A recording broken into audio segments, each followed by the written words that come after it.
Hi friends.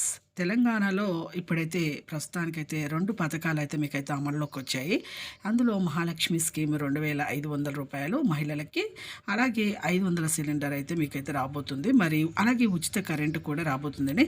మరి ఎప్పుడు రాబోతుంది? మరి ఆల్రెడీ అమల్లోకి వచ్చాయా? లేదా? అని ఒక సందేహం అయితే ప్రతి ఒక్కరిలోనూ ఉంటుంది. మరి ఇంటికి మరి వచ్చినప్పుడు మరి సిలిండర్ 500కి తీసుకోవాలా? మరి ఎంత అమౌంట్ ఇచ్చి తీసుకోవాలా? అసలు అమౌంట్ ఇవ్వాలా? వద్దా? అని ఒక సందేహం ఉంటుంది ప్రతి ఒక్కరిలోనూ. అయితే మీరు వీడియో అయితే క్లారిటీగా వీడియో పూర్తిగా చూస్తే క్లారిటీగా ఇన్ఫర్మేషన్ అనేది అర్థమవుతుంది. సబ్స్క్రైబ్ చేయండి, షేర్ చేయండి. ఇక షేర్ చేయడం వల్ల అందరికీ ఇన్ఫర్మేషన్ అనేది తెలుస్తుంది. ఇక పక్కనున్న బెల్ ఐకాన్ గంట నొక్కండి. ఇక లేట్ చేయకుండా అయితే వీడియోలోకి అయితే వెళ్ళిపోదాం.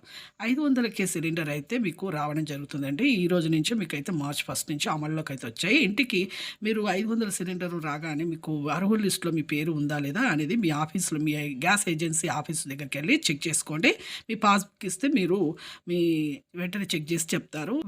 మీ పేరు అందులో ఉన్నట్లయితే మీకు అర్హులే అండి. ఇక ఇంటికొచ్చిన తర్వాత మీకు గ్యాస్ సిలిండర్ వాళ్ళు, ఏజెన్సీ వాళ్ళు రూ. 955 అయితే ప్రస్తుతానికైతే ఇప్పుడు ఉంది కాబట్టి తెలంగాణలో ఆ రేటు ప్రకారమే మీరు తీసుకోవాలి. తీసుకున్న తర్వాత మీకు రిటర్న్ డబ్బులనేది మీ బ్యాంక్ ఖాతాలో అప్పుడు ఇదివరకు ఎలా వేశారో అలాగే 500 తీసుకొని మిగతా డబ్బులైతే వాళ్ళైతే రిటర్న్ డబ్బులైతే బ్యాంకులో అయితే వేస్తామని చెప్పడం జరిగింది. అలాగే మహాలక్ష్మి స్కీమ్ ద్వారా వచ్చే రూ. 2,500 కూడా మీకు ఇప్పుడు మార్చ్ 1 నుంచే మీకైతే రావడం జరుగుతుంది. మీ అకౌంట్‌లో పడడం జరుగుతుంది. ప్రతి ఒక్కరు కూడా marriage certificate, caste income certificate అయితే మీ దగ్గరలో పెట్టుకోండి. ఎందుకంటే ఒకవేళ చెక్ చేసినా కానీ వెంటనే మీకెంత ప్రాపర్టీస్ ఉన్నాయో తెలుసుకొని వాళ్ళైతే ఈ అకౌంట్‌నైతే పే చేస్తున్నారు. చూసారు కంటే లైక్ చేయండి, షేర్ చేయండి, సబ్స్క్రైబ్ చేయండి.